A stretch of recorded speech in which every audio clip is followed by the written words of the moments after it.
con ustedes, como le venía diciendo, una pastora espectacular, pastora Betty Rojas. Te amamos, pastora, que seas muy bienvenida a nuestra casa en esta noche a través de las redes sociales, de esta comunicación, así que darte las gracias una vez más. Estamos felices y esperamos que Dios te use en gran manera en esta jornada.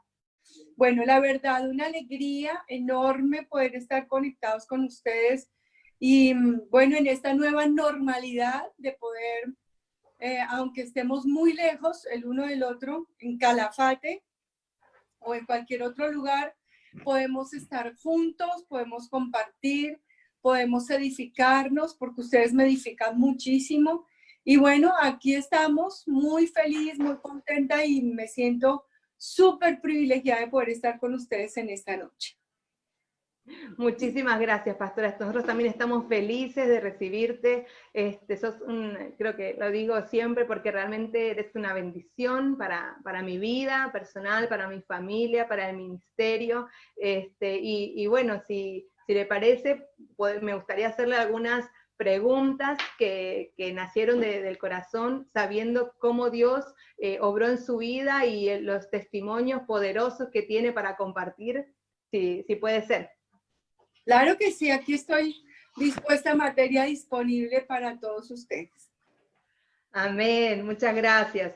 Bueno, la primera pregunta es un poco para que, si bien le dimos una introducción a nuestros seguidores acerca de lo que Dios está haciendo, cómo pudieron venir de la nación de Colombia, quería un poco que nos comparta hoy cómo fue dar ese paso de fe para mudarse de país en una decisión tan fuerte, tan grande. Bueno, lo cierto es que yo siento que siempre Dios tiene una manera de empujarnos hacia su bendición. Nosotros vinimos acá en un acto de obediencia porque nuestros pastores confiaron en nosotros y nos empujaron.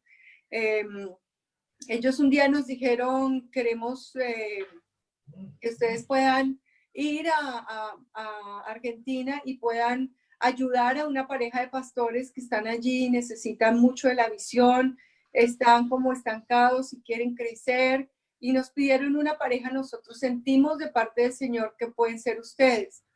Nos dijeron si ustedes quieren orar, si ustedes quieren pensarlo, pero nosotros la verdad sentimos que deben ser ustedes. Así que no, pensamos, si el Señor le puso en el corazón a mi pastor que éramos nosotros, no vamos a refutar, y fue un acto de obediencia total, y sabemos que en la obediencia está la bendición y se aumenta mucho la fe.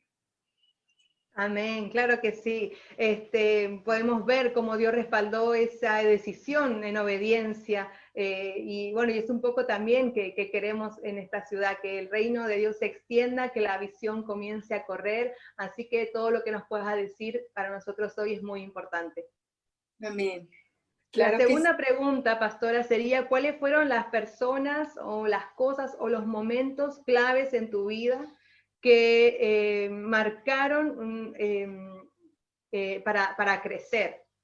No sé si está bien. Bueno, yo pienso que desde que uno conoce del Señor, en el momento en que uno acepta a Jesús como su Señor y su Salvador, comienza una carrera en el crecimiento, en la fe. Recuerdo mucho que yo era una cristiana natural, o sea, vivía una vida cristiana normal como cualquiera, iba a la iglesia los domingos, leía la palabra, oraba. Recuerdo que me embaracé y tuve un embarazo extremadamente normal. O sea, lo que a todas las mujeres nos da, que el rebote de los primeros 3, 4 meses, muchas náuseas, muchas molestias, pero el embarazo fue muy normal. En aquella época, esto hace casi 27 años, perdón, atrás, no había la tecnología que había hoy. Entonces creo que me hicieron una ecografía porque tampoco estaba de moda hacer ecografías en esa época, me hicieron una sola ecografía en todo mi embarazo. Recuerdo que a las 12 de la noche de un día, 28, 27, iba a terminarse el 27 de octubre, cuando comenzaron los dolores de espalda. Yo dije, bueno, aquí fue. Yo había hecho mi curso de preparación para el parto. Durante toda la noche hice toda mi preparación como fue correcto. Todo estaba normal, pero cuando el bebé fue a nacer, fueron muchas horas de trabajo de parto, muchas horas, sufrí un montón en ese trabajo de parto hasta que hubo un momento en que yo pensé que yo iba a morirme en ese trabajo de parto. Ahí llega un médico, me hace un tacto, se da cuenta que el niño me conió, porque cuando sacó sus deditos para hacer el tacto, estaba lleno de meconio, él se angustia, comienza a hacerme un monitoreo, se dan cuenta que el niño ahí, recién ahí, ya cuando estaba en las últimas, me pusieron para hacer el monitoreo. El corazón del niño venía con una falla cardíaca, estaba muy mal desde hacía rato, pero pues no me habían hecho ningún control, solo esperar que el niño naciera. Fue muy difícil. Cuando el niño nace con un problema en un pulmón, el meconio, y broncoaspiró meconio. Entonces fue un momento difícil, un momento crítico. El bebé iba a morir. Su pulmón derecho estaba lleno de ese meconio. Lo llevaron rápidamente a cirugía. Le perforaron su pulmón, le hicieron una trampa de agua para que él sacara el agua que había meconiado, que se había tomado. Y él estuvo debatiéndose entre la vida y la muerte durante unos 8 o 10 días. Estuvo en la unidad de cuidado intensivo, esperando que el bebé muriera, porque apenas nació lo operaron. Esa noche, el 27 de octubre, yo había leído un pasaje de la Biblia, de esos que uno lee normal, cuando pasa la Biblia, pasa las hojas, lo lee como un rito, ¿sí? Y yo recuerdo que leyendo esa palabra, Dios me dio en ese tiempo la muerte de la hija de Jairo. Y recuerdo que yo leí el pasaje bíblico, me pareció bonito y toda la cosa, luego oré, y después de esto se desató todo eso porque mi hijo nació el 28 de octubre. Todo eso ocurrió el 27. Entonces, recuerdo que cuando nace mi bebé y se lo llevan, no me dejan ni siquiera verlo, se lo llevan, él estaba de color morado oscuro, como de esas cintas que le ponen a los muertos, no sé si me hago entender, era morado oscuro, no tenía oxígeno en su cuerpo, él venía con 2 circulares en el cuello, así que cuando él nació, no fue por cesárea, fue parto natural. El niño se ahorcó con los 2 rollos que tenía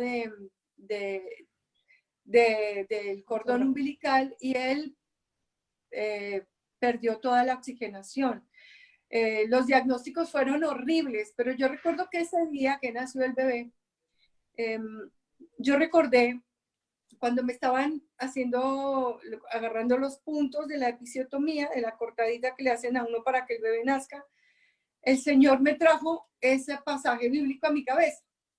Cuando Jairo se acerca a Jesús y le dice, Señor, ve a mi casa, mi hija está gravemente enferma, ora por ella. Viene un amigo de Jairo, dice que se acerca un amigo de Jairo y le dice, no molestes más al maestro, tu hija ya falleció. Y Jesús, de una manera contundente, se voltea, lo mira y le dice, no temas, cree solamente. Y fue una batalla de fe en ese momento, era creer a la palabra que Dios me había dado o al diagnóstico de un momento tan difícil que yo estaba viviendo. Viene una de las médicas que vio al bebé cuando nació y todo esto, me toca así el hombro y me dice, usted es la mamá del niño que acabó de nacer, él está muy enfermo, muy enfermo. Vamos a hacer todo lo posible por sacarlo adelante, pero no le podemos prometer nada porque él viene muy mal. Y ella se fue y yo quedé con esa batalla en la mente. Entonces fue una determinación porque antes de que naciera Andrés Felipe, yo era una cristiana natural, pero el nacimiento de mi hijo me llevó a ser una cristiana sobrenatural. Yo recuerdo que esa noche no dormí nada. Yo era orando en lenguas, apagando las voces que venían del diablo, el diagnóstico, las palabras de la médica que retumbaban en mi mente. Y fue orar en lenguas y fue decirle, Señor, tú me trajiste hasta acá, yo creo lo que tu palabra dice. Y fue pararme firme y duré toda la noche. Mi hijo nació a las 8:45 de la noche y hasta el otro día fue una batalla campal en la mente mía. Yo estaba sola, estaba en una sala de maternidad llena de mujeres que gritaban. Bueno, todo lo que se vive en una sala de maternidad. Y fue una batalla muy fuerte. Finalmente el bebé no murió esa noche.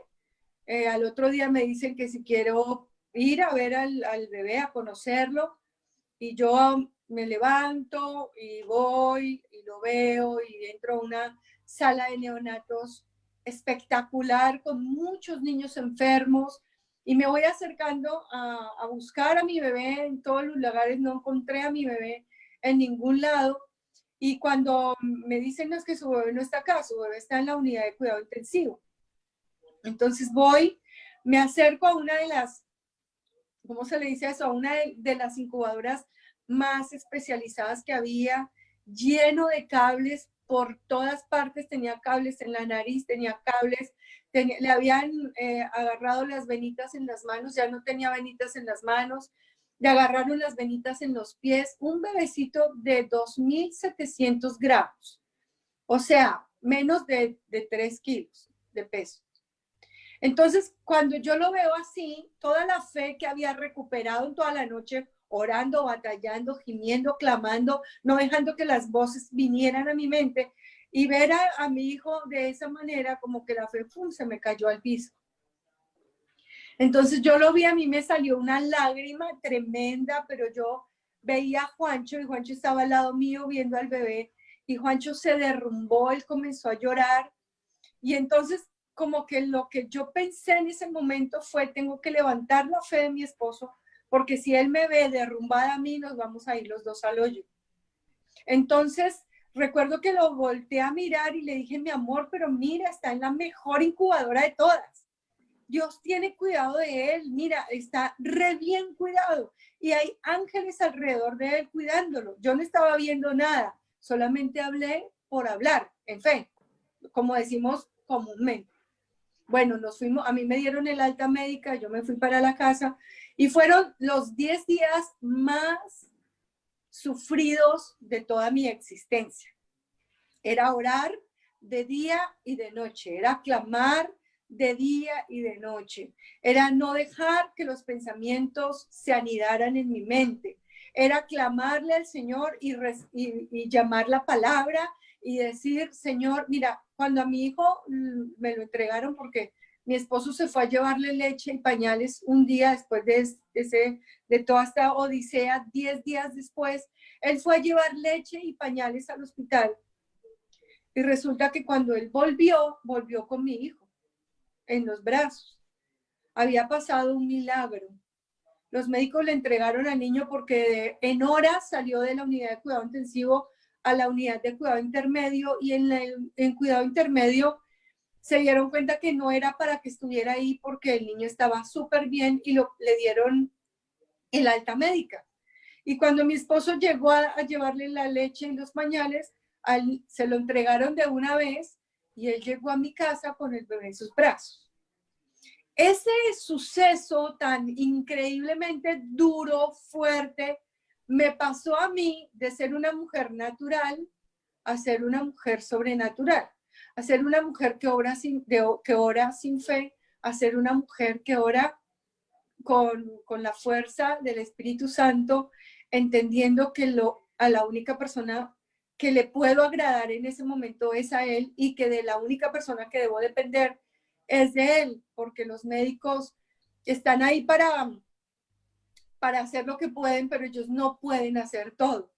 Entonces fue un suceso muy difícil y yo a través de toda mi vida cristiana, que ya este año cumplo como 34 años de ser cristiana, he visto que el modus operandi de un cristiano es pasar por momentos de dificultad para ver crecer su fe. Eso es lo que yo podría rescatar. Ese fue quizá mi primer problema, mi situación crítica, la primera. Y después de ahí en adelante la situación financiera, después la disciplina que tuve que vivir durante tantos años por mi carácter.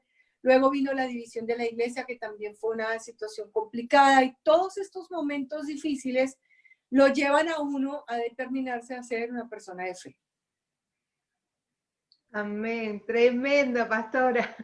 ¡Wow! ¡Qué tremendo! Pero es eso un poco lo que veníamos compartiendo acerca de la fe. Tu testimonio nos inspira y nos guía una vez más a entender tantas cosas, que todo tiene ese propósito perfecto de Dios. Amén. Así que muchísimas gracias. Además de esto, seguramente querés compartirnos algo más. Bueno, yo recordaba ahora en este tiempo una palabra que ha sido una inspiración durante muchos años. Yo recuerdo que hace como unos tal vez 20 años, un poquito más, mi esposo nos predicó en la escuela, en la reunión que nosotros teníamos de nuestro equipo. Él nos compartía una palabra que para mí fue palabra rema y como que la entendí en ese tiempo y cada día la tengo que entender más. Y está en Mateo capítulo 13, voy a leerles el 31 y el 32.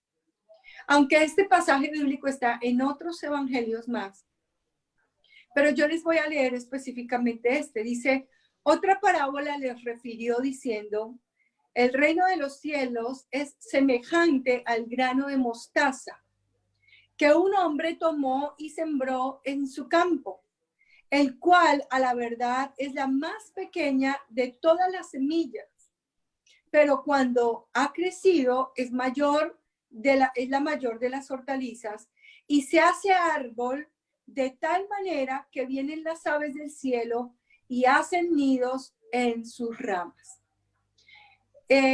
Yo le puse como título a esta charla, el tamaño de tu fe. Pero para hacer un poquito de énfasis, el tamaño de tu fe no es lo importante, porque es el proceso en que Dios nos lleva a través de nuestra fe que hace que ese tamaño de nuestra fe nos haga diferentes. Como yo soy tan didáctica, yo les traje un grano de mostaza. Quiero mostrárselos. No sé si haya forma de mostrar este grano de mostaza, pero lo voy a tratar de mirar para que ustedes lo puedan ver. Aquí están los granos de mostaza. Ahí está. Sí, ¿Alcanzan a ver? Bueno, sí, pastora. Perfecto. Ahí están. Unos granitos de mostaza. ¿Qué dice la Biblia? Dice que la fe es como un grano de mostaza. Entonces, mira, te voy a poner un ejemplo. Hay cristianos que ni siquiera se pueden agarrar estos granos de mostaza. Hay cristianos que tienen la fe como un grano de mostaza. Es tan chiquito que te voy a poner acá en mi mano. Acá, yo no sé si lo alcanzan a ver. Muy pequeño. Si lo ven, bueno, lo voy a soplar. Se fue, ¿vieron? Sí. Se fue el grano de mostaza. Bueno, ¿qué quiero decir con esto? El grano de mostaza es un grano que tiene características muy, muy particulares. Y este grano de mostaza lo puso Dios en la Biblia, lo puso Jesús en la Biblia, para darnos a nosotros un ejemplo grande de fe. Hay cristianos que tienen la fe de un grano de mostaza, pero este grano de mostaza es suficiente. Este granito, esta fe que tú ves acá que ni siquiera se alcanza a ver, es suficiente para que tú puedas vivir una vida cristiana de victoria. ¿Qué sucede? Que a veces las circunstancias, como lo que les acabo de contar, hacen que esa fe se vuele y se vaya y nuestra fe se pierda. Pero es importante también entender que este grano de mostaza, que se puede volar, pero también tú lo puedes sembrar. Cuando lo siembras, este grano de mostaza comienza a tomar una forma distinta. Deja de ser un grano y comienza a crecer. Ahora, ¿qué dice la Biblia? Dice que este grano de mostaza es sembrado en el campo y a la verdad dice que es la más pequeña de todas las semillas. Ya te lo mostré, ni siquiera se ve. Dice, pero cuando ha crecido y da tiempos de crecimiento. Dice que cuando ha crecido es la mayor de las hortalizas. O sea que dentro del campo, cuando es adolescente, este arbolito que no ha crecido mucho, que ha crecido, pero no tanto, siendo una hortaliza, es la más grande de las hortalizas. Entonces puede ser que haya semillas más grandes, pero cuando crecen y se desarrollan, no son tan grandes como este granito de mostaza. Llega a ser la más grande de las hortalizas, pero también dice que va creciendo y sigue creciendo más y se vuelve tan grande de tal manera, o sea, nos pone como un parámetro, es que es tan grande, de tal manera crece que las aves del cielo vienen y hacen nidos en sus ramas. Y a mí me impacta muchísimo esta parte de la palabra, porque así es la fe. Nuestra fe tiene una capacidad de poder ir creciendo en la medida que nosotros dejamos que Dios haga algo en nuestras vidas. Pero esto de sembrar ese grano de mostaza, viene implícito que cada situación difícil que yo tengo, esta fe va desarrollándose, va quebrándose, va haciendo algo en mi interior que hace que yo cada día crezca y crezca y vaya creciendo en tiempos. Llega a ser una fe que puede ser como un adolescente que es la más grande de las hortalizas, pero su crecimiento no para ahí, siendo una hortaliza. Sigue creciendo y sigue creciendo hasta que se convierte en un árbol tan enorme que comienza a cuidar a otros. Entonces, la fe es algo maravilloso, pero solamente se desarrolla en los tiempos difíciles, cuando nosotros estamos bien, cuando tú tienes un lugar donde vivir, cuando tú tienes un buen trabajo, cuando tú tienes toda la salud del mundo, cuando tú no tienes inconvenientes con tus hijos, cuando todo va bien, tú no tienes fe porque no la necesitas. La fe se desarrolla en medio de las situaciones difíciles. Entonces a veces uno ve a unas personas que dicen, Dios mío, esa fe de ese hombre es increíble. Y ahí es donde uno dice, ¿cuántas cosas tuvo que haber vivido esa persona para poder haber desarrollado semejante fe? Por ejemplo, yo veo al pastor Castellanos y es una fe como inalcanzable. O sea, el pastor Castellanos tiene una visión de lo que es el mundo distinta a cómo lo puedo ver yo o lo puede ver cualquier persona. Pero ¿por cuántas situaciones difíciles ha tenido que pasar el pastor Castellanos? Han atentado contra su vida 3 veces y esos atentados han sido tan agresivos que él ha estado muerto y ha revivido. Entonces, esa fe de él se mueve y crece y sigue creciendo porque ha pasado por esos momentos que ayudan a desarrollar nuestra fe. ¿Cuál es el problema del cristiano común?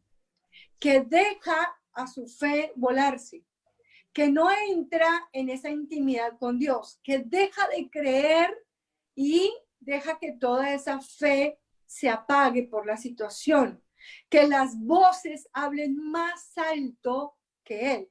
Y yo te digo hoy, el tamaño de la fe no es importante, no es relevante. No necesitamos una fe enorme para ver un milagro.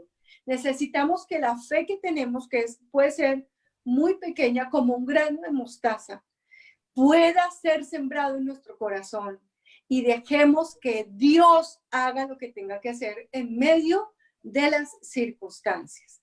Entonces tú dices, o sea que yo tengo que ser infeliz, tengo que pasar por momentos difíciles, o sea que yo tengo que vivir mal, o sea que tengo que pasar por ruina, o sea que para poder desarrollar mi fe. Yo te digo no, pero en la vida tenemos que pasar por muchas situaciones. La vida son situaciones, entonces no nos podemos asustar porque pasamos por unas situaciones complicadas, sino que debemos aferrarnos a Dios, aferrarnos a la cruz, aferrarnos al poder del Espíritu Santo, y ellos nos van a ayudar a desarrollar la fe y a ir creciendo y a ir creciendo, porque el tamaño de la fe que tú tienes no es lo importante, no es relevante, sino lo que hace la fe dentro de tu corazón en esos momentos puntuales donde tú dejas que la fe crezca, crezca y crezca. Cuando me entregaron a mi hijo, los diagnósticos seguían siendo malos. Dijeron que iba a tener un problema terrible de asma porque su pulmón derecho había quedado totalmente lesionado por la cirugía. Dijeron que no podía vivir en un lugar donde hubiera tapete, no podía usar esos muñecos de felpa o de peluche, porque todo lo que había en el ambiente le podía dañar. El polvo podía causarle a él crisis asmáticas agresivas. O sea, nos dieron una lista como de 100 cosas que mi hijo no podía hacer porque pues había pasado por esa situación. Y cuando el niño llegó a la casa con toda esa cartapacho de hojas que nos dieron de cómo se debía cuidar un niño con los problemas que él tuvo, mi esposo en un acto de autoridad derribó toda maldición, quebrantó toda maldición y le dijo al diablo, no lo tocas, no te lo pudiste llevar, no lo vas a tocar en este tiempo. Y yo quiero decirles, este año mi hijo cumple 27 años de nacido y no se enferma ni siquiera de gripa. O sea, no se enferma.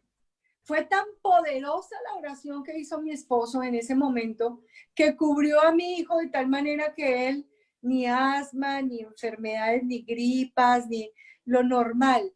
Pero yo quiero hoy invitarte a ti a que no le tengas miedo a usar tu fe. Que no le tengas, no tengas tanta pasión por escuchar al diablo. Que no le des tanta bolilla a escuchar las circunstancias. Que tú determines en tu vida, voy a ser un hombre o voy a ser una mujer de fe. Y que esa determinación te lleve a avanzar en el camino con Dios. Si tú tomas la decisión hoy, seguramente que te vas a encontrar con situaciones comunes que todo el mundo vive, como la muerte de un ser querido, como una situación financiera crítica, como situaciones que pueden ocurrir.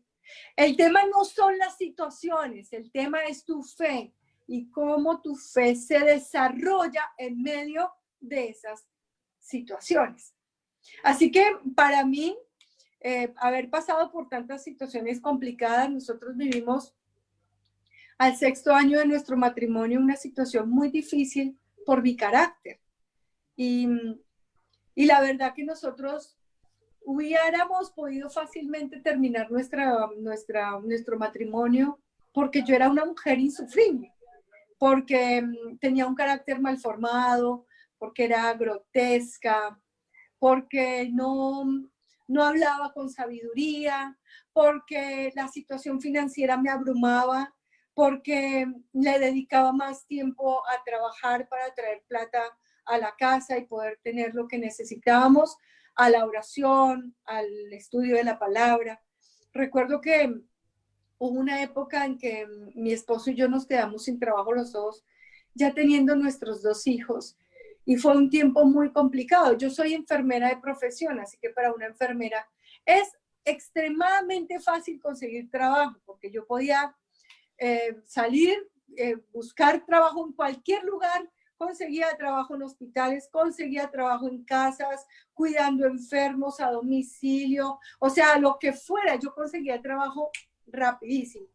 En cambio, mi esposo tenía que pasar currículos y fueron unos tiempos muy difíciles donde nos tocó trabajar y yo en mi facilidad de poder conseguir trabajo, trabajaba de día y de noche, de día en una empresa, de noche en hospitales, haciendo turnos especiales y yo me fui soltando de la intimidad con Dios, me fui soltando de la oración porque trabajaba mucho, dormía poco. Y ese afán, esa prisa por conseguir lo que necesitábamos, hizo que yo me desconectara de Dios. Entonces, yo llegaba a mi casa a pelear, frustrada, amargada, me bajé de peso terriblemente porque no comía, no dormía bien. Entonces, mi estatus de cristiana se bajó de 30 a 0, o sea, nada. Y fue un tiempo muy complicado.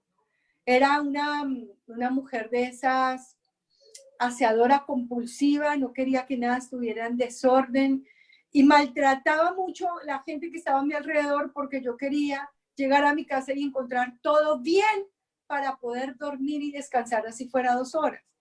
Y en esa amargura comencé a dañar mi relación con mi esposo, mi relación con mis hijos, mi relación con mis suegros, mi relación con Dios. Y bueno, fue un tiempo complicado. Recuerdo que una tarde, de todas esas situaciones que nosotros vivimos, vivíamos en un lugar como de 4 pisos y nosotros vivíamos en el tercer piso y cada día de la semana alguien le hacía aseo a la escalera, que era la zona común del edificio. Recuerdo que a nosotros nos tocaba lavar la escalera el día miércoles y yo estaba embarazada de mi segundo hijo. Y recuerdo que mi esposo me dijo en la mañana, yo estaba regrandota, ya tenía como unos 7 meses de embarazo, estaba grande, había crecido un montón. Mi esposo me dijo, mi amor, hoy yo llego a lavar la escalera en la noche, no vayas a lavar la escalera. Entonces yo le dije, ok, nos fuimos a trabajar los dos porque yo trabajé siempre en mis embarazos, hasta el último día de mi embarazo trabajé. Entonces, recuerdo que yo llegué a las 5 de la tarde a mi casa y comencé a hacer la comida para esperar a mi esposo a que él lavara la escalera porque ese día tocaba lavar la escalera. Mi esposo no llegó a las 5, no llegó a las 6, no llegó a las 7, no llegó a las 8.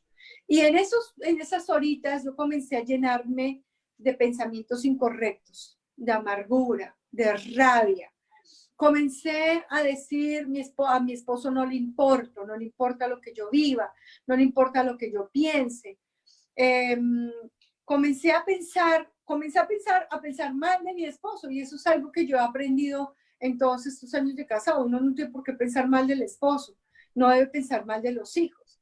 Sí podemos cometer muchos errores, pero hay momentos en los que yo no debo pensar mal, sino asumir que fue una equivocación, un error, pero no pensar que lo hizo con una mala intención.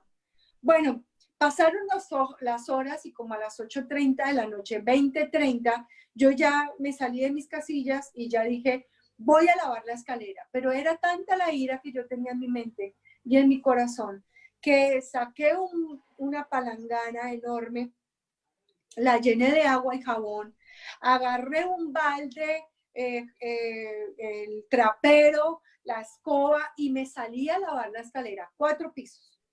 Y comencé a lavar la escalera llorando de la ira que tenía porque mi esposo no llegó a cumplir lo que él había dicho que iba a cumplir.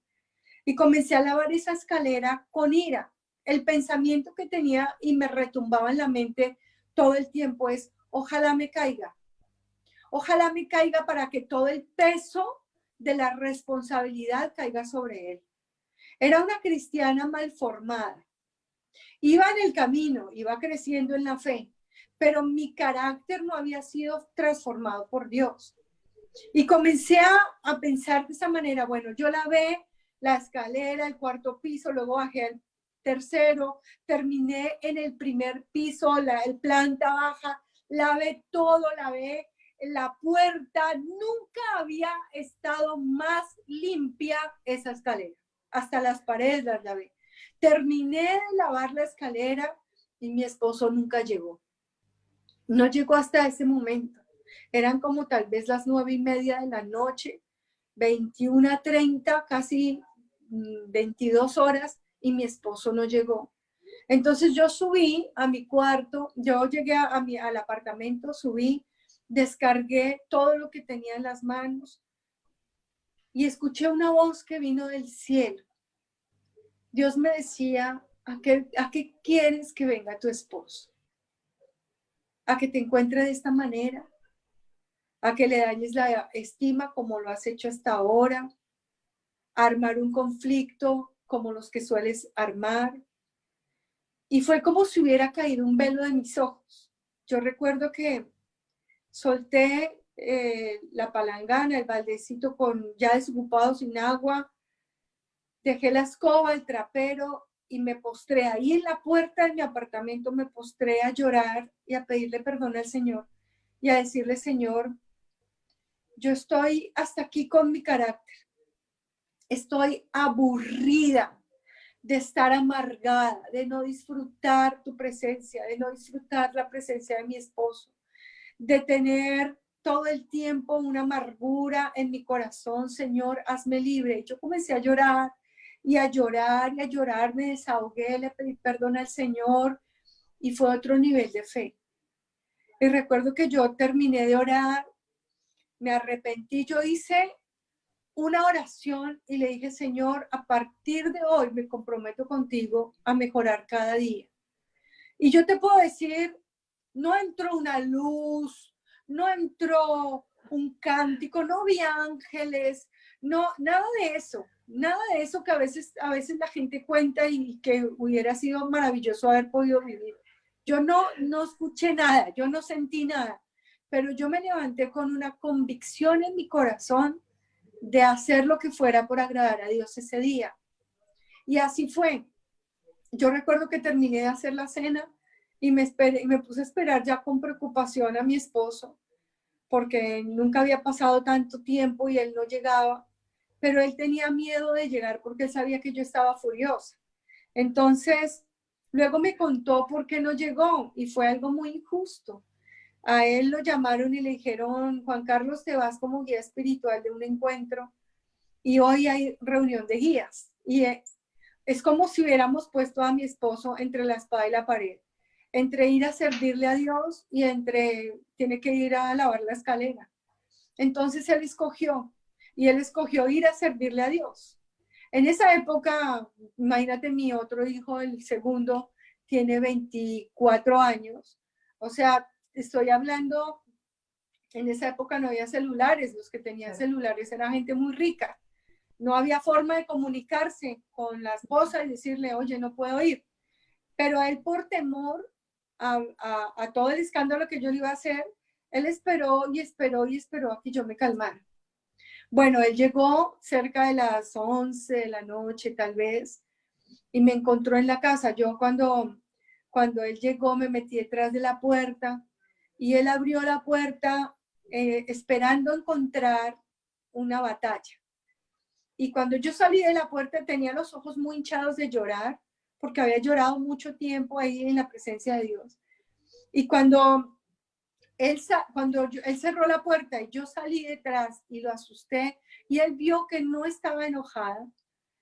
Él venía pálido, como del color como del papel, y cuando él vio que yo no estaba enojada, su semblante cambió, como que le volvió el color a la cara.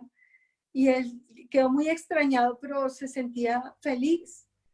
Y yo ahí pensaba, porque era un bombardeo de pensamientos muy, muy fuerte, yo pensaba, ¿qué he hecho con mi esposo todos estos años? Que me tiene miedo, que no puede llegar a la casa porque va a encontrar lo que se esperaba, una batalla campal. Ese día también fue un día de victoria para mí, porque a partir de ese día Dios comenzó a hacer un trabajo muy, muy fuerte en mi corazón, en mi carácter, y yo comencé a cambiar a partir de ese día. Hoy en día yo no soy ni siquiera la sombra de esa persona irascible, controladora, prepotente, agresiva que era en esa época. Así que yo te invito a ti, a cada persona que nos está viendo, en este Zoom, que te des la pelea por la fe, que la fe nos sirve a nosotros en todos los instantes y en todas las instancias, que nos sirve para ver resucitar nuestros hijos, pero también para resucitar nuestro carácter, que la fe nos ayuda a salir de las situaciones difíciles, pero también nos acerca a Dios para poder ser perdonados. Yo recuerdo que esa noche yo le pedí perdón a Dios y le decía, Señor, lávame y seré limpia. Y Él lo hizo conmigo ese día. Así que hoy yo te invito a que la fe la uses, que no le tengas miedo a las situaciones difíciles. Mira, yo llevo 27 años pasando por crisis desde que nació mi hijo, y aquí estoy parada, firme y esperando dar otra pelea más, porque Dios es fiel y Él cumple sus promesas. Y dice la palabra que mi fe puede ir creciendo. De pronto tu fe sea tan pequeña como un grano de mostaza, pero también puede ser que tu fe ya sea una hortaliza, o puede ser que tu fe esté rumbo a ser ese árbol frondoso donde puedes ayudar a otros a hacer nido en la fe, y que este tiempo maravilloso de cuarentena te haga ser mucho más de lo que eres ahora. Ponte un desafío, que de esta cuarentena yo salga siendo una mujer de fe, sea un hombre de fe, que salga de este confinamiento no siendo la misma persona que era antes, sino siendo esa persona de fe que Dios me ha requerido ser desde que me convertí, pero que he hecho el aguante y no he hecho los cambios necesarios. Que tú puedas dejar en la cruz del Calvario cualquier vestigio de pecado, y que tú le digas, Señor, a partir de este tiempo voy a ser esa persona de fe que tú requieres para llegar a ser esa persona que vas a usar de una manera sobrenatural. Amén, pastora. Siempre es un privilegio escucharte, siempre es una inspiración, una motivación a todos para seguir creciendo, no solo en la fe, sino, digamos, o con la fe en todas las áreas de nuestra vida. La verdad que sí, por eso te amamos muchísimo, y la verdad que nos dejas muchas cosas para volver a escuchar este mensaje después nuevamente y seguir creciendo en lo que Dios nos mandó a hacer a cada uno en este tiempo. Muchísimas gracias, pastora. Mi Janina, te amo mucho, te bendigo cada persona que pueda ver este Zoom, y espero podernos abrazar pronto y podernos amar como Dios quiere y como Dios manda que nos amemos. Amén, claro que sí, también vamos a querer tenerte por acá seguramente, cuando todo esto se regularice, disfrutándote más cerca, y que también la gente hermosa del Calafate te pueda conocerte a ti y a tu esposo también, que son un matrimonio maravilloso. Amén, los amo mucho, los bendigo y declaro que la fe viene sobre sus vidas.